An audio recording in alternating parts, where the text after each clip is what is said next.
In my opinion, the best way to get real whole grains into your diet is to eat hot cereal containing steel-cut oats and whole hulless barley. Unfortunately, it takes a long time to cook, so it's impossible to cook it every day. What I like to do is make a big batch of it on the weekend, and then all week long, I eat the leftover cereal in the form of little cakes.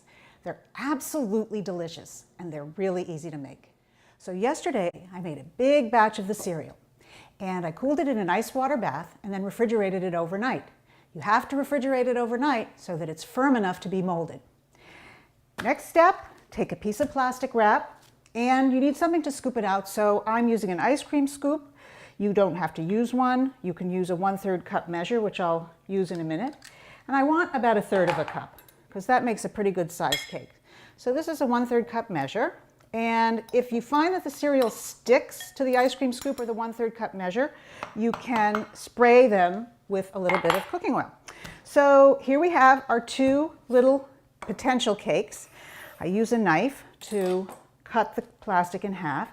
Then I take one corner, and I just want to move this to the side so I can separate it, one corner, and I push down from the top and in from the sides, and I start to form it into a little patty. And I'm looking for something that's about 3 inches in diameter and maybe a 1/2 inch thick or 2/3 of an inch thick.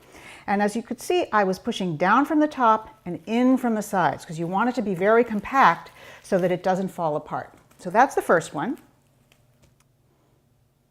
Now for number 2, take the corner, fold it over the top, push down from the top and in from the sides to make your cake very compact. And it's about 3 inches in diameter, about 1/2 inch thick. Fold up the other edges, and there's our second little cake. So now we're ready to cook. You need a nonstick skillet on medium heat. You need your cakes. You need 2 nonstick spatulas. I've actually sprayed these with a little cooking spray so that the cakes don't stick. You need your favorite oil, not very much of it. So you can see I have a 1/4 teaspoon. And it's a little tricky to flip the cake onto the spatula, so I just want to be clear about how you do it.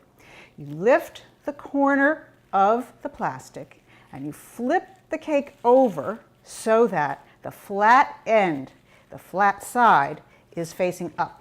And you flip it using the plastic onto your spatula.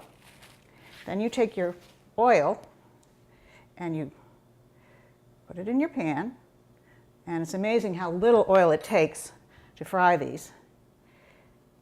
Put your cake in the pan, give it a little spin to distribute the oil, and now you're ready for number 2. Same thing, the flat side of the cake is down. I unwrap, I use one corner to flip the cake into my other hand. Then I take the flat end, flip that onto the spatula, get my oil, put it in the pan,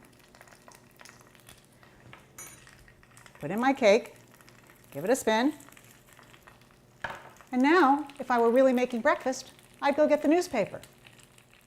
The cakes have been cooking for about 5 minutes, and I'm hoping that they're nice and brown on the first side. I use 2 spatulas to flip them, and I like them crispy on the outside and moist and tender on the inside. And you can see the first side is pretty crispy. Now, if I were really making breakfast, I'd start my omelet.